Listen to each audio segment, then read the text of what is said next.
All right, let's dive into something a little different today. We're going to explore the psychology of people who just don't get the whole sports thing. We're talking about what's going on in your head when the rest of the world seems to have lost its mind over a game and you'd rather be doing literally anything else. You know that feeling, right? It's the championship game. The city is just buzzing with this crazy energy. Everyone is wearing the same colors, the bars are packed, and you're just kind of standing there feeling like you missed a memo. It can be a little weird, a little isolating even. And that feeling of being on the outside looking in, turns out it's way more common than you might think. So we're going to start right there with the social pressure that comes with sports fandom and why, for some people, it feels so intense. And that's the big irony, isn't it? Sports are held up as this great unifier, this thing that brings everyone together. But for a huge chunk of the population, it does the exact opposite. It can actually make you feel more disconnected from the people around you, not less. So that really gets to the core question for us today.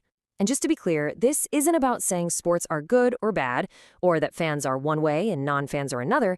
It's about understanding the deep psychological reasons that make fandom so compelling for some and a total mystery to others.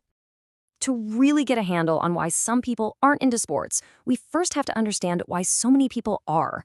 I mean, what is it about being a fan that is just so psychologically satisfying in the first place? And look, this is a really important point. This is not some kind of battle between fans and non-fans. It's about a set of fundamental human needs we all have, and the very different but equally valid ways we all go about trying to meet them. Think about it.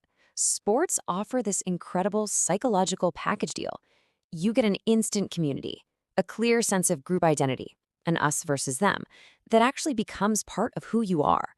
You get the thrill of victory without ever leaving your couch, and you get this safe place to let out all those raw tribal emotions. It's potent stuff. And that brings us to this really fascinating concept in psychology, BIRJing. It stands for basking in reflected glory, and it's the whole reason a fan sitting at home can yell, "We won," and actually mean it. Their brain is literally connecting their own self-worth to the team's success. It's a powerful, powerful feeling. Okay, so if that's what's going on in the world of a fan, what does the alternative look like? Let's totally shift gears now and talk about the psychology of the non-fan. And here's the absolute key takeaway. Not being into sports doesn't mean you're missing a fandom chip. It doesn't mean you don't crave community or drama or that feeling of achievement. It just means you find those things in other places. It's not a bug in your system, it's just a different operating system. This chart just lays it out so perfectly. You see, the sports fan gets their drama fix from a last-second play. The non-fan might get that exact same jolt from the climax of a movie or finishing a really complex project. The fans community can be huge, instant, based on where you live. The non-fans community, it's often more niche, carefully built around a shared passion. We're all trying to satisfy the same core needs, just with different tools. And there are so many good reasons why sports might not click with someone. You know, maybe you're just more wired for solo activities. For some people, that intense tribalism that fans love can just feel abrasive. Or maybe you just prefer a story with a beginning, middle, and end, instead of the beautiful chaos of a live game. They're all perfectly valid. Because when you boil it all down, whether you find your people in a stadium or a quiet library or a chaotic online forum, it all comes back to the same universal human drive. We are all just looking for our tribe. We're all looking for our team.